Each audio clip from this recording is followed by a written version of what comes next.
ક્યારેય વિચાર્યું છે કે એવું ઘર કેવું હોય જેની કોઈ દિવાલો જ ન હોય, જેની છત ખુદ આકાશ હોય?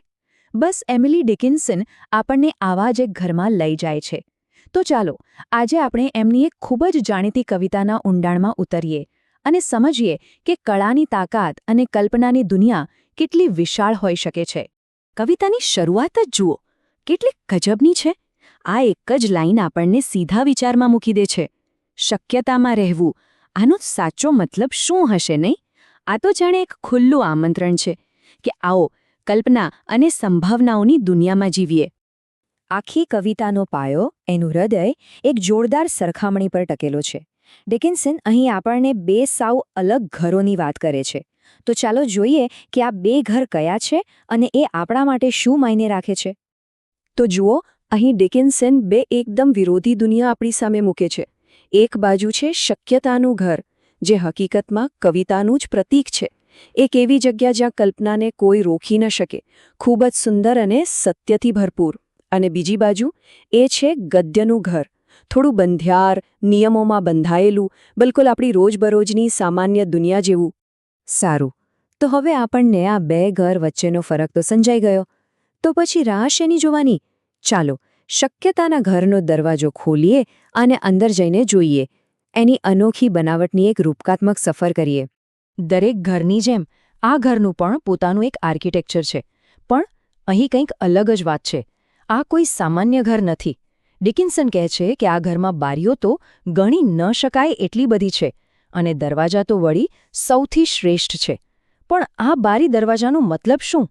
જુઓ, આ કોઈ લાકડા અને કાચના બનેલા બારી દરવાજા નથી. ના, અહીંયા બારીઓ એટલે નવા વિચારો, નવા દૃષ્ટિકોણ, સત્યનો પ્રકાશ. અને દરવાજા? એ તો સીધા કલ્પનાની અનંત દુનિયામાં લઈ જાય છે. બસ આ જ કારણ છે કે કવિતાનું ઘર આપણને ગદ્ય કરતાં ક્યાંય વધારે આઝાદી આપે છે, સર્જનાત્મકતા માટે. ચાલો હવે જરા ઘરની અંદર જઈએ. અહીં જે ઓરડાઓ છે ને, એ દેખાવમાં અને અનુભવમાં સાવ જુદા જ છે. એવા ઓરડાઓ જે એકદમ અંગત અને સુરક્ષિત હોવાનો અહેસાસ કરાવે. આ રૂપક ખરેખર બહુ દમદાર છે. વિચારો, દેવદારનું લાકડું કેવું મજબૂત અને સુગંધી હોય છે. એનો મતલબ એ થયો કે કવિતાના શ્લોકો પણ એટલા જ મજબૂત અને સુંદર છે. અને આંખ માટે અભેદ્ય. એનો શું અર્થ? એનો અર્થ એ કે કવિતા એક એવી સલામત, અંગત જગ્યા છે આપણા મન માટે, જ્યાં બહારની દુનિયાની કોઈ દખલગીરી ના હોય. અને હવે આવે છે આ ઘરની સૌથી શાનદાર અને, સાચું કહું તો, સૌથી ચોંકાવનારી ખાસિયત. એ છે એની છત. આ ઘરને કોઈ સિમેન્ટ કોન્ક્રીટની છત છે જ નહીં. એની છત તો ખુદ આકાશ છે, અનંત આકાશ. આ એક જ કલ્પના કવિતાને કુદરત, ઈશ્વર અને અનંત શક્યતાઓ સાથે જોડી દે છે. મતલબ સાફ છે, કવિતાની દુનિયામાં the sky is the limit જેવું છે. કોઈ બંધન નહીં, કોઈ મર્યાદા નહીં.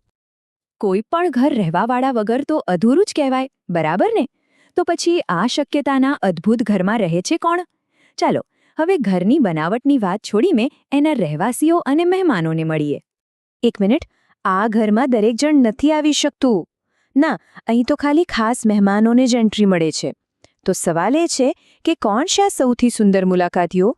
કવિતાનું કહેવું છે કે એ એવા વાચકોને ખેંચે છે જે શ્રેષ્ઠ હોય. એટલે કે એવા લોકો જે કવિતામાં ઊંડા ઉતરવા અને પોતાની કલ્પના વાપરવા તૈયાર હોય. સમજ્યા? એ લોકો ખાલી શબ્દો નથી વાંચતા, પણ પોતાની કલ્પના શક્તિથી કવિતામાં જીવ પૂરે છે અને એનો અર્થ બનાવવામાં ભાગીદાર બને છે.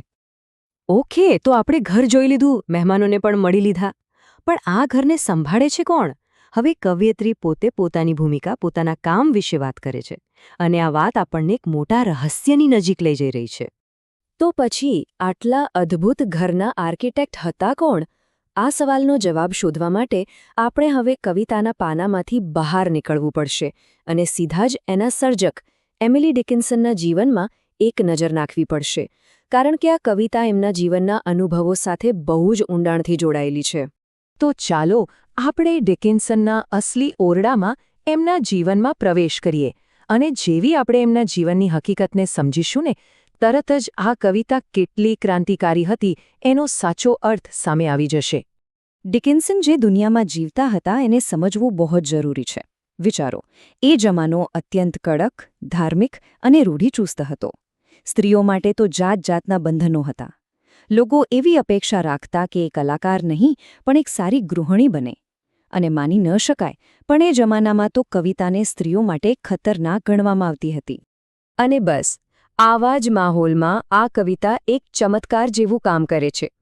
એ એક સામાન્ય ઘરને, જે કદાચ કેદ જેવું લાગી શકે, એને અનંત સર્જનાત્મક આઝાદીની દુનિયા બનાવી દે છે. ડિકિન્સન માટે એમનો ઓરડો કોઈ જેલ નહોતો, એ તો શક્યતાની દુનિયામાં જવાનો દરવાજો હતો. ચાલો, હવે આપણે કવિતાના છેક અંતિમ અને કદાચ સૌથી દમદાર ભાગ પર આવી ગયા છીએ. અહીં કવયત્રી ખુલાસો કરે છે કે એમનું કામ, એમનો અસલી હેતુ શું છે. જરા આ દ્રશ્યની કલ્પના કરો. કવયિત્રી પોતાના હાથ આમ પહોળા ફેલાવે છે. આ કોઈ સામાન્ય હરકત નથી. આ એક બહુ જ શક્તિશાળી ઈશારો છે, જે બતાવે છે કે એ કંઈક બહુ મોટું, બહુ કિંમતી મેળવવા માટે તૈયાર છે. અને અહીં છેલ્લી પંક્તિમાં કવયિત્રી પોતાના કામનું રહસ્ય ખોલી નાખે છે. એમનું કામ છે સ્વર્ગ ભેગું કરવું. પણ અહીં સ્વર્ગનો મતલબ શું? એ કોઈ જગ્યા નથી. ના, એ તો સુંદરતા, સત્ય અને આનંદનો એ દૈવી અંશ છે, જે ફક્ત કવિતા દ્વારા જ મેળવી શકાય. આ વાત કવિતાને એક દૈવી કળાનો દરજ્જો આપે છે અને કવિને એ દિવ્યતા સાથે જોડનાર એક માધ્યમ બનાવે છે. અને આ બધી વાત પછી અંતમાં એક સવાલ તો રહી જ જાય છે.